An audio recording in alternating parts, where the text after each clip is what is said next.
আকাশে সাতটি তারা কবিতাটি লিখেছেন জীবনানন্দ দাশ। রবীন্দ্র পরবর্তী বাংলা কাব্যজগতের একজন স্মরণীয় কবি হলেন জীবনানন্দ দাশ। তিনি বাংলাদেশের বরিশালে 1899 খ্রিস্টাব্দের 17 ফেব্রুয়ারি জন্মগ্রহণ করেন। তার রচিত প্রথম কাব্যগ্রন্থ ঝরা পালক 1927 খ্রিস্টাব্দে প্রকাশিত হয়। তার উল্লেখযোগ্য কাব্যগ্রন্থগুলির হল ধূসর পাণ্ডুলিপি, সাতটি তারার তিমির, মহাপৃথিবী, বনলতা সেন, রূপসী বাংলা, বেলা অবেলা, কালবেলা ইত্যাদি। তিনি কবিতার কথা নামক প্রবন্ধগ্রন্থ এবং মাল্যবান, সুতীর্থ, জলপাইহাটি প্রভৃতি উপন্যাস রচনার পাশাপাশি কিছু ছোট গল্প লিখেছেন। 1954 খ্রিস্টাব্দে 22 অক্টোবর কলকাতায় একটি ট্রাম দুর্ঘটনায় তার মৃত্যু হয়। এবার আমরা এই কবিতার উৎস সম্পর্কে জানব। আকাশে সাতটি তারা কবিতাটি জীবনানন্দ দাশের রূপসী বাংলা কাব্যগ্রন্থ থেকে নেওয়া হয়েছে। এটি এই কাব্যগ্রন্থের 6 সংখ্যক কবিতা। এই কবিতাটি চতুর্দশপদী অর্থাৎ 14 পংক্তির কবিতা হলেও একে সনেট বলা যায় না। কেন বলা যায় না? কারণ সনেটের বাঁধা ধরা বৈশিষ্ট্যগুলি এই কবিতায় কঠোরভাবে অনুসৃত হয়নি। এবার আমরা এই কবিতার কিছুটা অংশ পড়ব, সেই অংশটুকু বুঝে নিয়ে আবার আমরা পরের অংশ পড়ব। এভাবে আমরা পুরো কবিতাটি বোঝার চেষ্টা করি। আকাশে সাতটি তারা, জীবনানন্দ দাশ। আকাশে সাতটি তারা যখন উঠেছে ফুটে, আমি এই ঘাসে বসে থাকি। কামরাঙা লাল মেঘ যেন মৃত মণিয়ার মতো। গঙ্গাসাগরের ঢেউয়ে ডুবে গেছে। এখানে দেখো,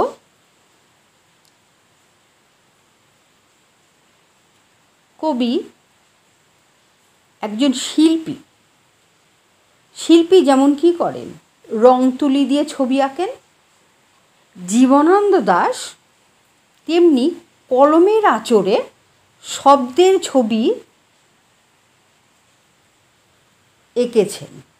শব্দ নির্বাচনের গুণে তার কবিতাকে 5টি ইন্দ্রিয় দিয়ে অনুভব করা যায়। কবি এই কবিতায় 7টি তারার কথা বলেছেন। প্রথমেই বলেছেন আকাশে 7টি তারা যখন উঠেছে ফুটে। তাহলে এই যে এই 7টি তারা, এই 7টি তারাকে একসঙ্গে বলা হয় সপ্তর্ষিমণ্ডল। মরীচি, ঐত্রী, অঙ্গিরা, পুলস্ত্য, পুলহ, ক্রতু এবং বৈশিষ্ট্য, এই 7 জন ঋষির নাম অনুসারে এই নক্ষত্রপুঞ্জের নাম সপ্তর্ষিমণ্ডল। আকাশে যখন 7টি তারা ফুটে উঠেছে, তখন কবি ঘাসের ওপর বসে সন্ধ্যার এই রূপ দেখছেন।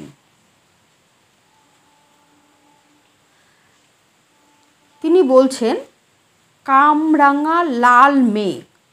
তাহলে কি কামরাঙা? কি কামরাঙা হলো এক রকমের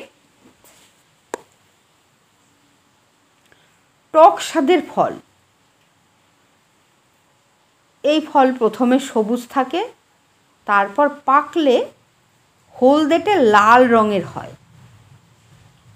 কামরাঙা লাল মেঘের সাগর জলে ডুবে যাওয়াকে কবি মৃত মণিয়ার মতো মনে করেছেন। তাহলে এখানে আমরা কি দেখছি? কামরাঙা লাল মেঘের সাগর জলে ডুবে যাওয়াকে কবি মৃত মণিয়া পাখির সঙ্গে তুলনা করেছেন। মণিয়া হলো বাদামি রঙের ছোট পাখি বিশেষ। এদের লেজ ছুচালো হয়। সূর্যাস্তের আভায় পাকা কামরাঙা ফলের মতো লাল টুকটুকে মেঘ যখন দিগন্ত রেখায় সাগর জলে ডুবে গেছে মনে হয়, তখন সাগরের ঢেউয়ের রং লাল বর্ণ ধারণ করে। কবির মনে হয় মৃত মণিয়া পাখির রক্তে জল লাল বর্ণ ধারণ করেছে। আছে শান্ত অনুগত বাংলার নীল সন্ধ্যা।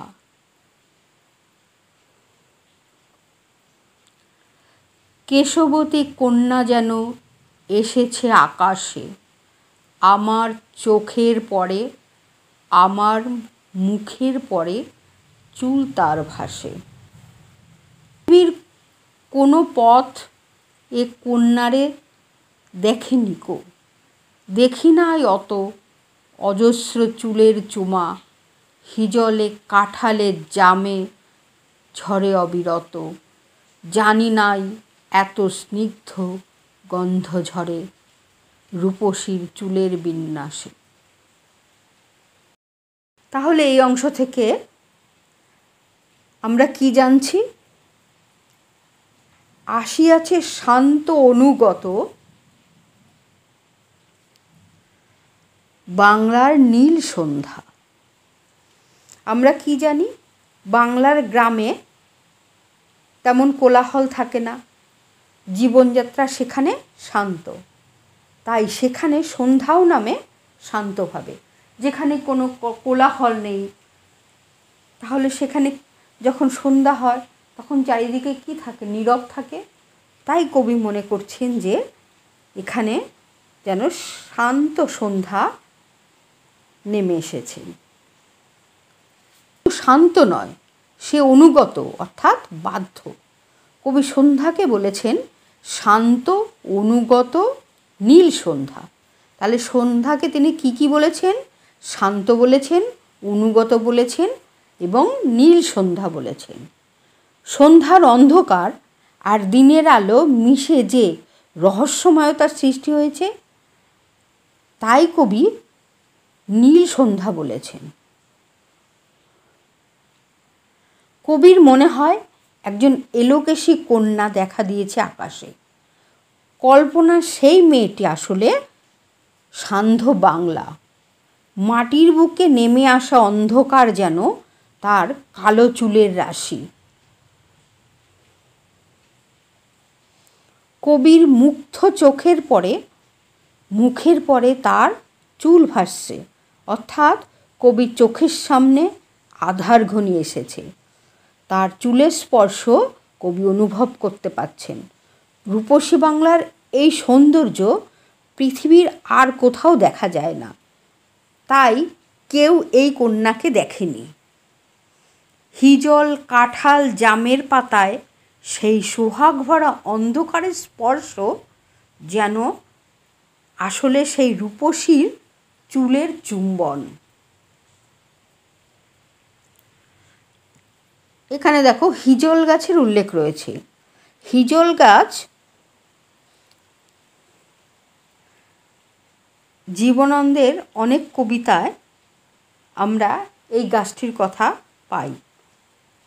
এটি মাঝারি আকারের ডালপালাযুক্ত গাছ। এই গাছে কি হয়? অসংখ্য হালকা গোলাপি ফুল ফোটে। আর কাঁঠাল গাছ, গ্রীষ্মকালীন ফল হয় কাঁঠাল এবং জাম, সেগুলো তোমরা ভালো, কাঁঠাল জাম এগুলো সবার খুব পরিচিত গাছ, এগুলো তো তোমরা সকলেই চেনো।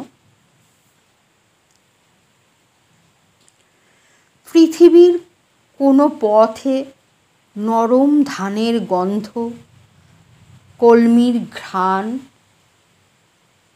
হাঁসের পালক, স্বর, পুকুরের জল, চাঁদা সরপুটিতের মৃদু ঘ্রাণ, কিশোরীর চাল ধোয়া ভিজে হাত, শীত হাতখানা, কিশোরের পায়ে দলা মুথা ঘাস, লাল লাল বটের ফলের ব্যথিত গন্ধের ক্লান্ত নীরবতা, এরই মাঝে বাংলার প্রাণ। আকাশে 7টি তারা, যখন উঠেছে ফুটে আমি পাই টের। ধান গাছ, কলমি শাক, জলে ভেজা হাঁসের পালক, স্বরের মৃদু গন্ধ। এবার তোমরা আগের শব্দগুলো সবই জানো, কিন্তু স্বর কী জিনিস? স্বর হলো ঘাস জাতীয়, নলখাগড়া জাতীয় একরকম গাছ। আর চাঁদা, সরপুঁটি এইসব মাছ তোমরা চেনো। এই সব চাঁদা এবং সরপুঁটি মাছের গন্ধ, কিশোরী মেয়ের চাল ধোয়া ভিজে ঠান্ডা হাতের গন্ধ, কিশোরের পায়ে দলা মুথা ঘাস, সেই মুথা ঘাসের গন্ধ, বটফলের গন্ধ, সব মিলেমিশে তৈরি হয়েছে বাংলার পরিপূর্ণ রূপ। এই জীবন্ত সত্তাকে কবি উপলব্ধি করেছেন। সহজ সরল গ্রাম্য প্রকৃতির এই রূপ কবি খুঁজে পেয়েছেন তার প্রিয় রূপসী বাংলার মধ্যে। কবি দেখো বলেছেন, লাল লাল বটের ফলের ব্যথিত গন্ধের ক্লান্ত নীরবতা। ফল মাটিতে ঝরে পড়েছে, আর পথচারীরা তাকে পায়ে দোলে চলে যাচ্ছে। কবি মনে করছেন যে সেই দলিত ফলগুলো ব্যথিত চিত্তে ক্লান্ত দিনের শেষে যখন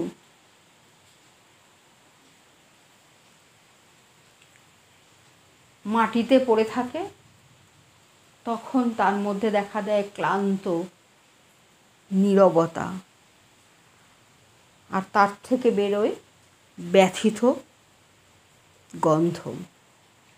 এভাবে কর্মক্লান্ত দিনের শেষে যখন প্রকৃতির বুকে নেমে আসে নীল সন্ধ্যার নীরবতা, তখন তার সঙ্গী হয় এই ব্যথিত বটফলের গন্ধ। এইভাবে কবি শব্দ দিয়ে একটি সুন্দর চিত্ররূপময়